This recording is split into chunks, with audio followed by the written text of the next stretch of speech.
How can I stay motivated? This is a question I get a lot. My name is Martha Arnett. I'm a psychotherapist and a transformational life coach for 30 years. And I love to get on this channel and share with all of you themes and questions that come up frequently for me in my sessions and in conversations with clients and in the world in general. And motivation is one that frequently comes up, often in January, when people think they're just supposed to kick it into a new health plan, whether it's eating or whether it's, a bit more intense, regulated exercise.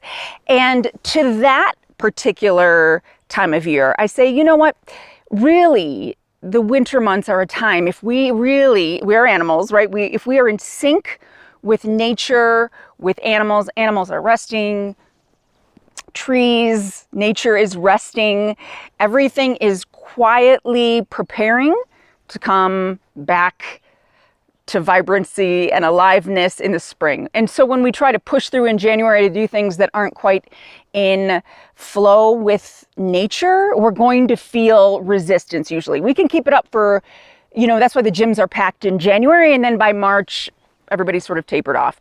It's because it's not in flow with the season. So I like to think about this all year round. So when people say, why can I not be motivated for whatever it is? I say, okay, let's look at what feels in flow, what feels natural, what feels motivating. What do you want to do? I was speaking to somebody yesterday, they were just like, I cannot get to the gym. And I was like, maybe that is not where you're supposed to be right now for your movement. Yes, is movement important every day? Absolutely.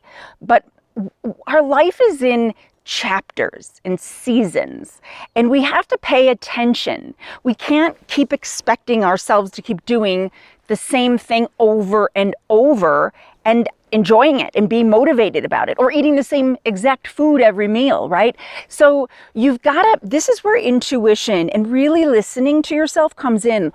What am I being pulled to do? What looks interesting? What sounds fun? So motivation, yes, could you create a very disciplined and force yourself to get up at 5 a.m.? And there's a lot of coaches and people out there talking about doing that.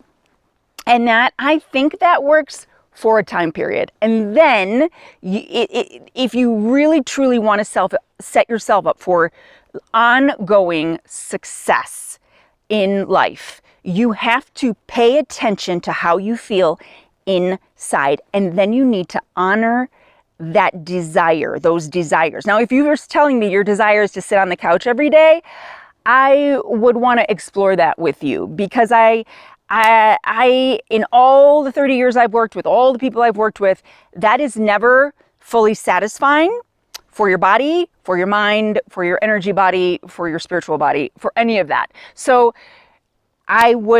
that is when it's good to talk to somebody and kind of work through that. If you feel like there's like a roadblock that's getting in your way of really reaching your optimal self, whether the motivation is around writing a book, or whether it's about moving your body, or whether it's about, getting a new job, whatever it is, we do have internal roadblocks that can be based in fear, that can be based in insecurity, that can be based in anxiety, a lot of things. And those are really great things to talk with a professional about.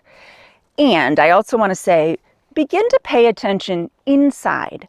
What am I feeling pulled toward, even a tiny bit? Because a lot of people will say nothing.